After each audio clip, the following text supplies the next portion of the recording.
Whoa. What is up, YouTube? This is Brendan here from Game Time Video Gaming, and I'm here to give you guys a review on the PlayStation VR.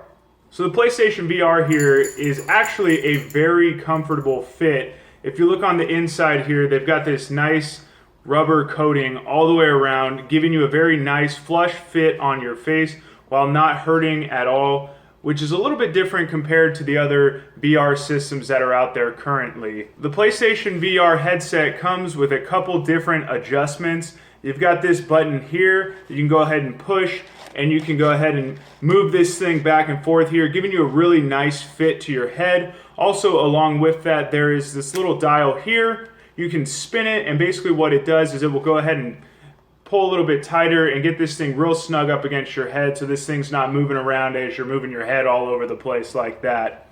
The other thing that's really nice about the PlayStation VR headset is on the bottom side here of what you're actually looking into, there's this button here. And once you get the headset on your head, you have the option then to press this button and actually move the goggle portion forward and backwards. And what that allows you to do with this here is really adjust your view, give you an opportunity to pull that closer to your face, get a better view, and really take away a lot of the pixelation that can come about when you're wearing a VR headset. So I think it goes without saying, the PlayStation VR headset looks great, and it actually feels pretty good compared to both the Vive and the Oculus Rift. It is definitely a good buy. Now let's go ahead and get into the pricing. Pricing of the PlayStation VR is definitely where it wins here. The PlayStation VR headset, the basic version, comes out at $399, $400 for the basics. Now I would certainly advise, if you are going to go ahead and buy the PlayStation VR headset, if this review or other reviews lead you to make that decision, certainly jump up the $100 to the bundle. The bundle is going to give you the VR headset, the 2 Move controllers, the PlayStation camera that you need so that it can track all of the movements that you're making while you've got that headset on. And it also comes with the PlayStation VR Worlds disc and also the demo disc, and that is a good start for those getting into VR. There's a list of games on there. Yes, most of them are short games. Yes, on the demo disc, they're demos, but it's really going to give you an opportunity to get into a couple of different games, really get a feel for exactly how the PlayStation VR works and how it feels to be inside these worlds in virtual reality. And by comparison, the PlayStation VR is obviously the winner when it comes to pricing. The Vive costs around $800 for its headsets and all the peripherals that come with it that are required to play. And the Oculus Rift is around $600. And you're also going to need those touch controllers that are coming out pretty soon. So that's actually going to take you up to around $800. So the PlayStation VR is by far the winner when it comes to price. Continuing to speak about pricing, the other thing that's a huge benefit for the PlayStation VR is it actually works very well with the older accessories. So if you already have a PlayStation camera, if you already have PlayStation Move controllers, you're not going to need to buy those. So I said earlier, you're probably going to want to go ahead and buy the $500 bundle that includes all that stuff. But the great thing about this PlayStation VR is that you don't need it if you already have the old peripherals. You can save yourself a couple bucks there, and at that point, what's stopping you from going ahead and just purchasing the headset and getting right to it?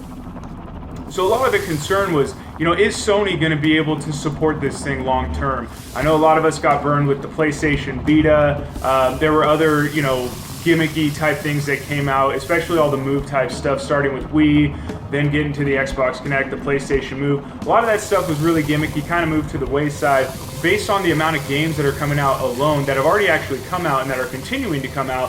The PlayStation VR is pretty set to succeed. I mean, at the time of release, we're looking at games like Riggs, which I've played a ton of, which is absolutely fun. We've got Thumper, Eve Valkyrie, Super Hypercube, Res Infinite, Battlezone, the VR Worlds disc. There's already a whole litany of games that are out for the PlayStation VR, and also a litany of games that are coming on the horizon that are really giving it a good go. The PlayStation VR is a great peripheral. It's already something that a lot of developers are focusing on. There's, I think, over 320 developers at this point in time that are devoted to making games for PlayStation VR, and I believe there's already over 150 titles that have been released or are in the works right now. So when it comes to games, there's already a ton out. I know that's an issue with some of the other virtual reality headsets, but it looks like PlayStation VR is here to stay, and it looks like the developers, and Sony included, are committed to that. So let's talk about the cons here of the PlayStation VR. So we did say that pricing is really good for the VR, comparatively speaking, but obviously it is still fairly expensive. $400 for the basic kit, $500 for the other one. You're basically spending more money than you did on your PlayStation itself. But again, you know, getting into something like that, definitely something that's new. It's going to cost you a little bit to get there. You might want to wait. The price will drop, obviously, especially as we get closer to the Christmas, the holiday season here. Price is a little high.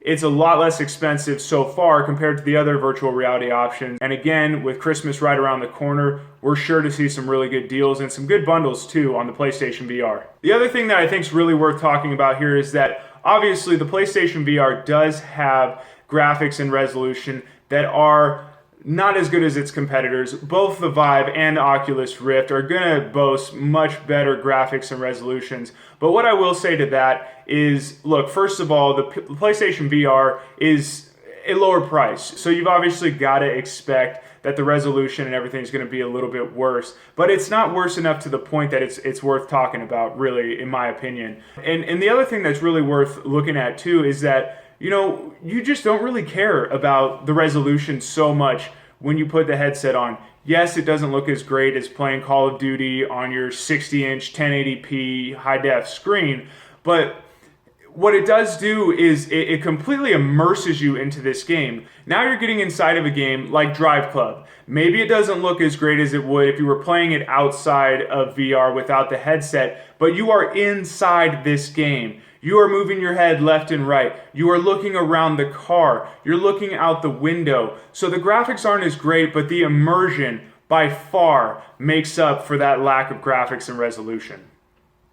The other thing worth noting is that the PlayStation VR is a little bit worse than its competitors when it comes to tracking. Games like job simulators will require that you're constantly moving left and right and dealing with all the tasks that are going on in front of you in order to, you know, complete challenges and do all that. The way the PlayStation VR is set up, the different technologies that it uses, doesn't really allow for the greatest tracking when you're moving around that much, especially when you're turning around completely facing the opposite direction of the move camera. Obviously, most games aren't going to require that you do all that, but the way the technology is in the Vive and in the Oculus Rift, they use infrared, so it doesn't matter if you're facing the camera or facing an opposite direction. Their tracking is going to be a little bit better. But to be honest with you, I haven't had much issues with that. You are going to be facing forward, obviously playing the majority of time, so it is very seldom that issues come up with tracking regarding the PlayStation VR. So I've given you a list here of kind of the pros and cons for the PlayStation VR, and what I want to do now is kind of give you my ultimate verdict. So based on everything that I've discussed, I think the PlayStation VR is a very great system, a very great peripheral to an already great console, and I absolutely think it's worth buying. I'm going to give the PlayStation VR an 8 out of 10. The PlayStation VR is worth buying, first and foremost, if you have that extra money to spend. If you've got $500 just burning a hole in your pocket and you don't know what to do with it, go ahead and get yourself a PlayStation VR. You will not regret it. Now, for those other people out there that maybe don't have that $500 available to them right now, or they have $500 and they're kind of on the fence, definitely wait it out. We do have a great list of games out currently for the PlayStation VR, and there's a great list of games that are upcoming on the horizon that should be coming out, you know, within the next 6 months or so.